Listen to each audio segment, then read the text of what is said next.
ይህ በምስሉ ላይ የምትመለከቱት ወጣት ብዙዎች መነጋገሪያ አድርጎት በዚህ ሳምንት ያየነው ወጣት መካከል አንዱ ነው። ምክንያቱም ምንድነው? ይህ ወጣት የሰራው ስራ በርካታ ሰዎችን እንባ ያራጨ ማለት ደግሞ ቤተሰቦቹን እና የቅርብ ወዳጆቹን በእንባ ያራጨ ከበርካታ ተቋማት ደግሞ ሽልማት ያስገኘለትን ስራ ሰርቷል። ይህ ወጣት የሰራቸውን ስራ እያንዳንዳቸውን እንመለከታለን ዛሬ። ወጣት ቅዱስ ይባላል ይሄ ልጅ የምትመለከቱት ሰአሊ ነው። የተለያዩ ስዕላትን እየሳለ በቲክቶክ ላይ ብዙ እናውቀዋለን ከመመረቁ በፊት። አሁን ደግሞ በእርግጥ የራሱን ሶሻል ሚዲያ አለው ዩቲዩብ ቻናል አለው። ፌስቡክ ቲክቶክ ይጠቀማል። ኢንፍሉዌንሰር ነው ለማለት ያክል ነው። እናም በእርግጥ ዛሬ ያገናኘን ሀሳብ ይህ ብቻ አይደለም። ቅዱስ ኤፍሬም የሰራቸው ስራዎች ብዙዎች ተወዳጅነትን አትርፈውለታል ከዚህ በፊት የሰራቸው።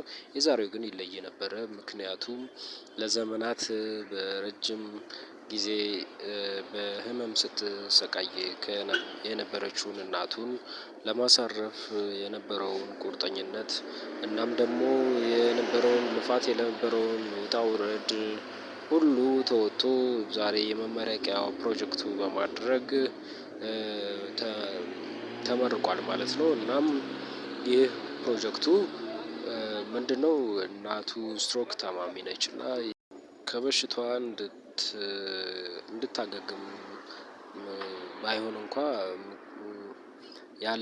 ያው ሰውነቷ እንዲታዘዝ ለማድረግ አርቲፊሻል ነገሮችን ለመግዛት ለእናቱ ሞክሮ ነበር። በእርግጥ ዋጋው ውድ ሆኖበት ያንን ማድረግ አልቻለም።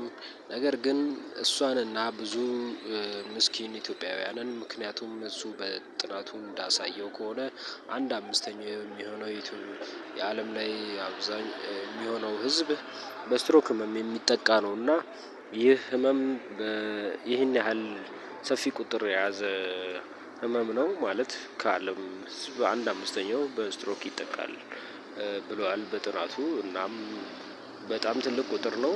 ይህንን ያክል የህዝብ ቁጥር ለመታደግ እና በቅናሽ ዋጋ የሚመረት እጅን ለማዘዝ የሚጠቅም መሳሪያ ነው የሰራው። ይህም መሳሪያ ብዙ